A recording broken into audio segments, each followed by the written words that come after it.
नमस्कार कक्षा 12 के विद्यार्थियों, आज हम कक्षा 12 के लिए एक अलंकार अतिशयोक्ति पर चर्चा करने वाले हैं। अतिशयोक्ति अलंकार क्या होता है? देखो, अतिशयोक्ति अलंकार है वो अतिशय धन उक्ति से बना हुआ है। उक्ति का मतलब तो कथन होता है, अतिशयोक्ति मतलब बढ़ा चढ़ा कर कहना।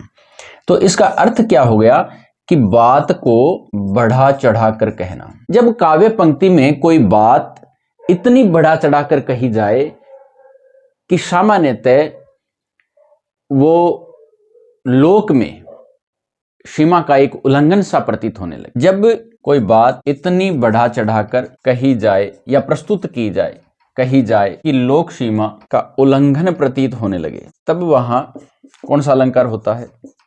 अतिशयोक्ति अलंकार होता है। बात को इतना बढ़ा चढ़ाकर कह दिया जाए। देखो, इस लोक मतलब दुनिया, इस दुनिया का एक लेवल है कि वो किन बातों को स्वीकार करेगी। बात को बहुत ही कोई फैंकालॉजी में कह दी जाए ना, तो वो लोग स्वीकार नहीं करते। लेकिन यहां कुछ ऐसा सा ही होना वाला है कि बात को इतना बढ़ा दिया जाएगा कि लोगों को लगेगा कि यार ये भी कोई हद होती है फेंकने की। लेकिन यहां ऐसी ही बातें होंगी, इसलिए तो अलंकार बना है अतिशयोक्ति। बात को बढ़ा चढ़ाकर कहना ही अतिशयोक्ति अलंकार होता है। ये कुछ एक उदाहरण देखिए। वैसे अतिशयोक्ति अलंकार के कई भेद होते हैं, मुख्यतः 7 भेद इसके माने जाते हैं कि अलंकार के अतिशयोक्ति के कितने भेद होते हैं? अतिशयोक्ति अलंकार के 7 भेद होते हैं। ठीक है, कुछ एक उदाहरण आप देखिए। बहुत सरल सरल उदाहरण सामान्यतः परीक्षा में पूछ लिए जाते हैं। तो पहले 1-2 उदाहरण आप देखेंगे तो आपको लगेगा कि ठीक है। चलो धनुष से बाण। अति सुंदर बात को बहुत बढ़ा चढ़ाकर कहना कि चला धनुष से बाण, धनुष से जैसे ही बाण चला, जैसे बाण चला और बाण के साथ ही शत्रु सेना के प्राण चले गए। क्या ऐसा होता है कि बाण एक बार चला, चलते ही सामने वाला मर गया? नहीं यार, चला होगा, लगा होगा, घायल हुआ होगा, हॉस्पिटलाइज हुआ होगा, फिर मरा होगा। तो ऐसा नहीं कहा गया इसमें, ऐसा कहा गया कि इधर से बाण चला और उधर वो मर गया, वहां तक पहुंचा नहीं, उससे पहले मर गया।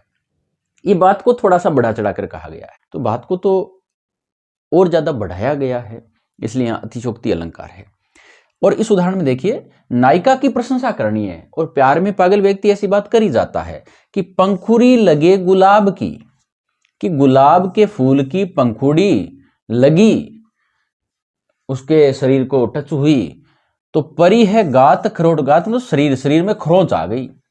यार इतना भी कोई क्या नाजुक होगा, इतनी भी बात को क्या बढ़ा चढ़ा कर कहा गया कि उसके गुलाब की पंखुड़ी छुई और छूते ही उसे खरोंच लग गई। यहां लोग कांटों पर दौड़े जा रहे हैं, उसे गुलाब की पंखुड़ी से खरोंच आ रही है। तो कितना की प्रशंसा, नायिका की प्रशंसा की गई है, उसके सौंदर्य की प्रशंसा की गई है, तभी तो ऐसी बातें हो गई।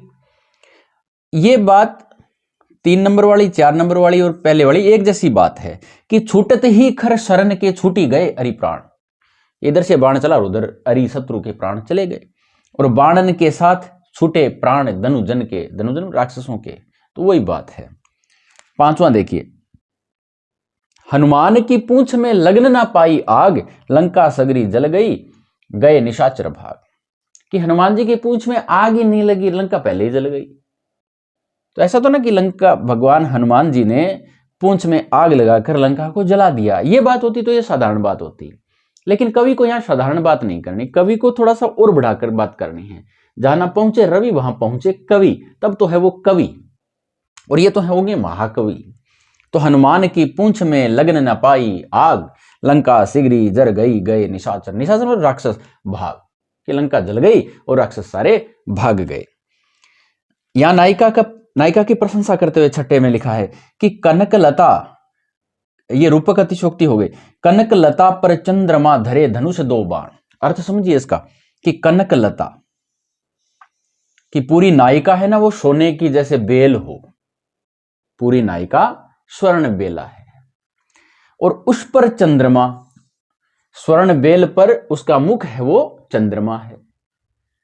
नायिका और नायिका का मुख चंद्रमा है। कि कनक लता पर चंद्रमा धरे धनुष, उसकी भौहें धनुष हैं और नेत्र उसके 2 बाण हैं। रूपक रूपक रूपक रूपक। ये नायिका की प्रशंसा की गई है। इंपॉर्टेंट मानकर आप इसको याद कर लेना, क्योंकि ऐसे कई बार परीक्षा में पेपर सेटर का दिमाग थोड़ा सा अलग टाइप चल जाए तो हो सकता है ऐसा कोई उदाहरण दे दिया जाए कि कनकलता पर चंद्रमा धरे धनुष दो बाण, कनकलता पर चंद्रमा धरे धनुष दो बाण।